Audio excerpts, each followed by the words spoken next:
giving them.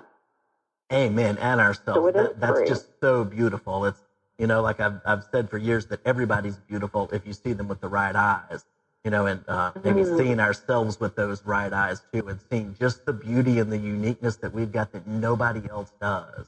And nobody else can do what we can do with the same gifts and the same passion and the same personality. So thank heavens and thank God that there's no cookie cutters here. We all have something very unique about us and unique to do. We do. And I know for me, when I was discovering, what is unique about me, that was another journey too. And some people are able to see that big picture really quickly. They have that vision of, what they contribute to the world. And when you don't see that vision or even see a lot of pieces, it could, be kind of confusing. You don't, it's like, what direction do I go in? And so there were times where it just felt like I was stepping through fog. And I realized that I don't have to have all this in front of me right now. As long as I'm taking, as long as I focus the step that I'm on right now and fully utilize that, the next step will become more clear and I'll know when to take that. So just trusting that you are on the right path, even if you don't see the big picture or even many pieces right now, but eventually they're going to fit together. Wow.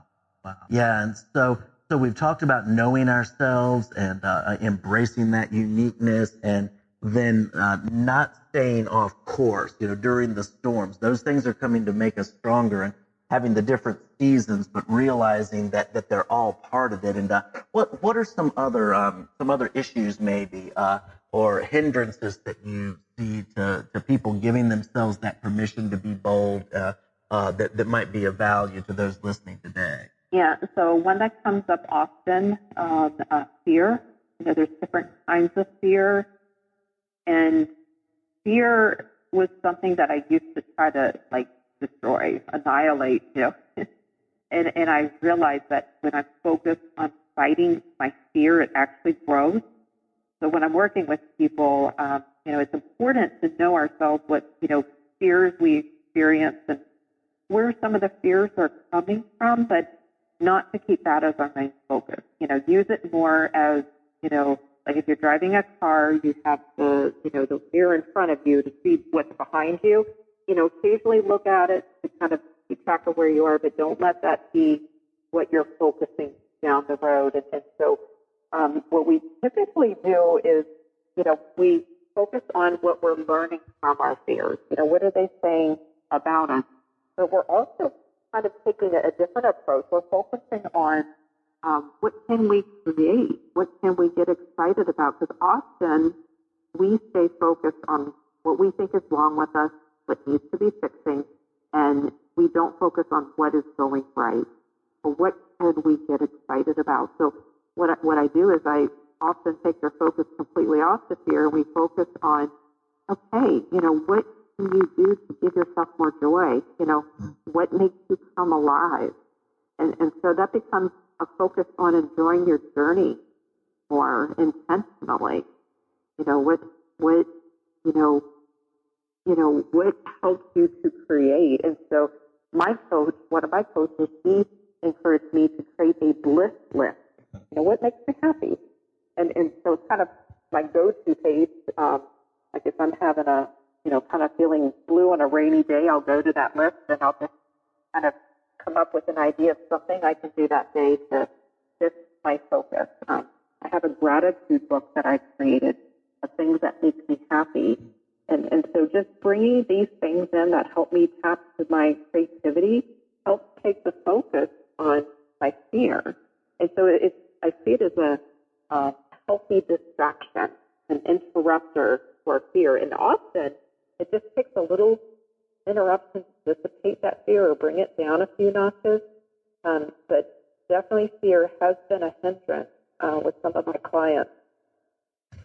Sometimes it's more debilitating. Other times it's more of just aggravation. And the idea is not to annihilate it, but take action despite the fear. Do it afraid. I hear that statement a lot. That's where we build our confidence is doing it even if it's uncomfortable. Right. I love that. And one of the things that comes to mind is a quote from our mentor, Paul Martinelli, as well. And he likes to talk about the law of polarity. And if you could picture something going wrong, you can just as easily picture something going right, you know, and putting those images in your mind. But while we're on the topic of fear, I want to ask you a question. And I think for most of us, when we think about fear, when that word comes up, we think of what's going to go wrong.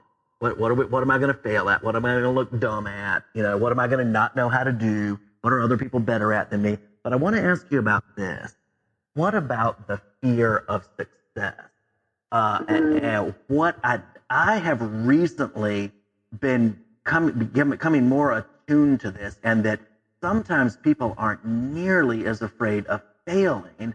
As a matter of fact, they feel like they've been failing all their lives, and they've kind of adjusted to it. They're not afraid so much of another failure as what will it mean if they succeed. Could you maybe give us a few thoughts from personal experience of those you worked with on that fear of success? Yes. Another good one that comes up a lot. I've struggled with this personally. And so there's different reasons why people can be fearful of success. It could be the fear of taking on more responsibility when they are already, the glued to so many other things around them. And, it could be fear of it's not the right time, or fear of what people will say. There's one that I write about in my book. It's this thing called poppy seed syndrome, tall poppy syndrome. That's what it is. You can Google that.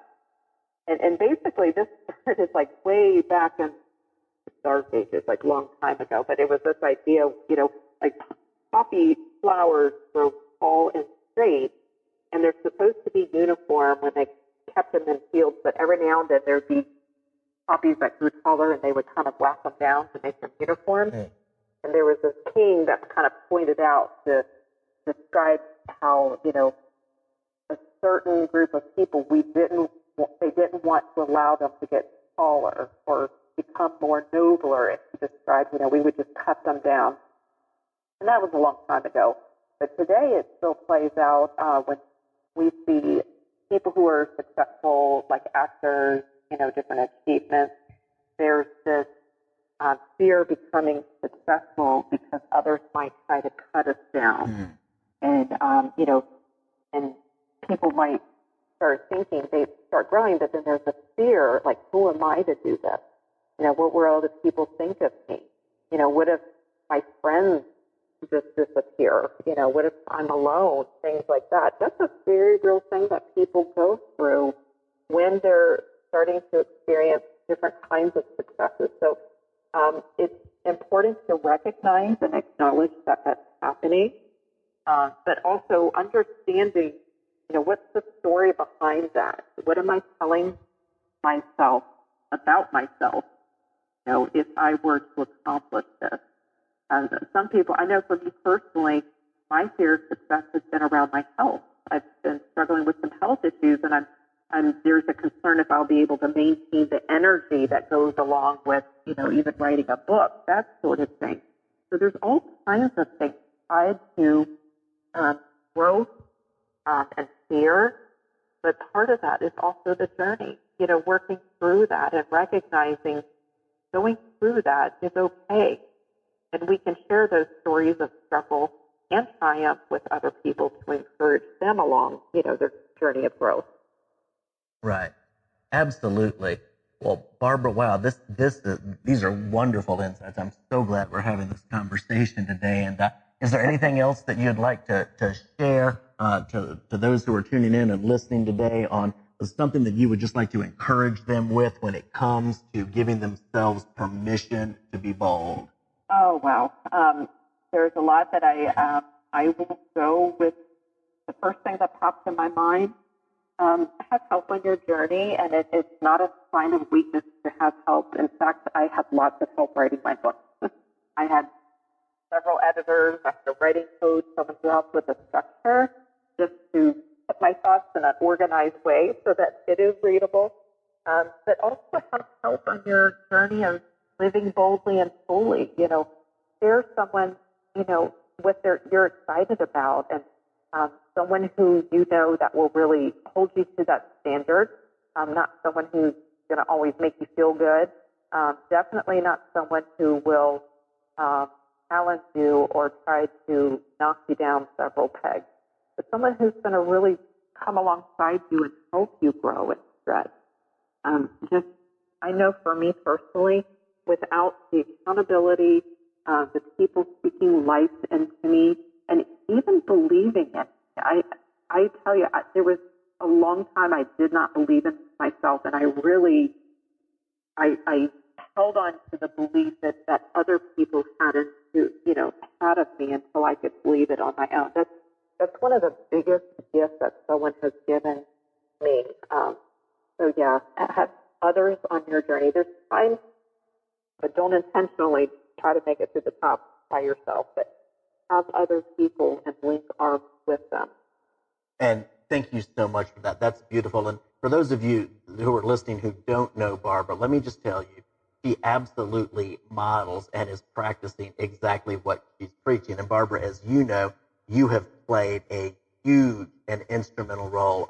You're the one who introduced me to coaching and speaking and the John Maxwell team. And if you hadn't seen in me things that I didn't see in myself, I remember the first time you asked me to come up to your TV show, and you said it was about empowered leaders empowering others, and I was looking over my shoulder to see who you were talking to. I thought, I'm not a leader. I don't have a company. I don't have a position, And you said, no, you helped me understand that I was misunderstanding leadership, that leadership was having influence, and that I was influencing people through the things I was doing, and you wanted to get my story. So I can't thank you enough for doing the very things that you're talking about right now. And you've done that to me personally, and you've changed my life as a result. And that's why it has been such an enormous privilege to have you on the show. And again, if people are just tuning into this second part, I highly encourage you, go back, listen to the first part, listen to Barbara's story of how she got from